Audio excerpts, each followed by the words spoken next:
Welcome to this week's OK at Work with myself, Sarah Sawyer, my colleague, Russell Berger, both attorneys at Offit Kurman. And today we are talking about workplace violence, workplace safety, and policies around that. So unfortunately, we do see a lot that makes the news on issues that people are dealing with in their workplace. There was one recently involving an ex-bank employee. And then, that's kind of a very severe example, obviously, where something very dangerous happened. But then we deal with a lot of things, our clients deal with a lot of things kind of on the in-between, where there's just kind of some threats or some antagonistic behavior within the workplace, or maybe there's a candidate that didn't get a job and they're very upset about it and they're sending harassing messages to people. So I know that's a call that we get, unfortunately, not infrequently from clients about what to do next. So what are some things that employers should be thinking of when those types of things happen, Russell? Yeah, well, the first thing I think I'd suggest is it's something you should be prepared for, and you should have policies around. And obviously, a policy having a non-violence policy at work is pretty straightforward and simple and easy enough. But your enforcement of it is really important. Um, but what I'm also referring to, besides that part of the policy, is kind of like the emergency response plan. What are you going to do? How are people going to behave if there's a violent situation in the workplace?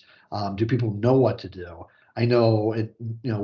We've joked about it, Sarah, because you and I have probably watched the same video for like the last 8 years here at Offit Kurman. But we watch a video every year and have a general guidance in terms of what we should be doing. But depending on your workplace, you may want to go further than that. You may want to have trainers come in. You may want to actually take affirmative steps, to be prepared. Um, and then, in addition to that, I think it's really important that as an employer, you take any threats very seriously.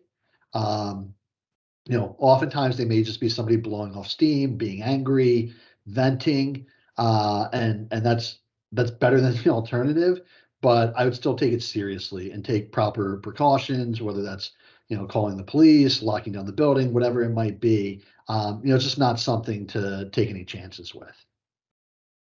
Yeah, and something to consider as well in these situations, especially if there's something coming from the outside, is to really assess the situation and what's going to make the most sense to prevent harm.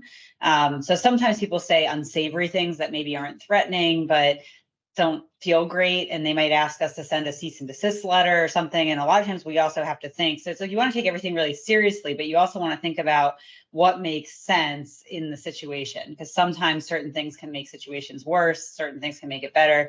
So there's a lot of options when something happens.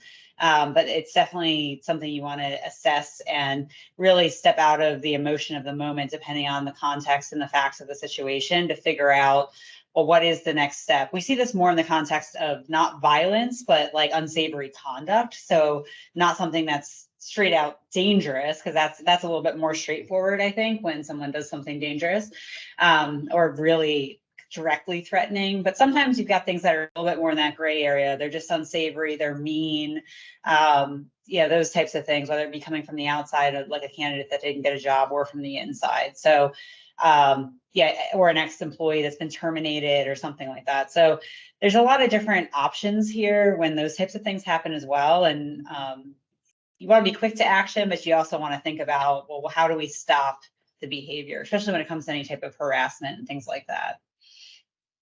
Yeah. I think it's just a matter of being, like I said, being proactive in terms of planning and preparing, and then being quick to respond when an issue does arise. Well, thanks, Russell, and we'll talk to you next time. Thanks, Sarah.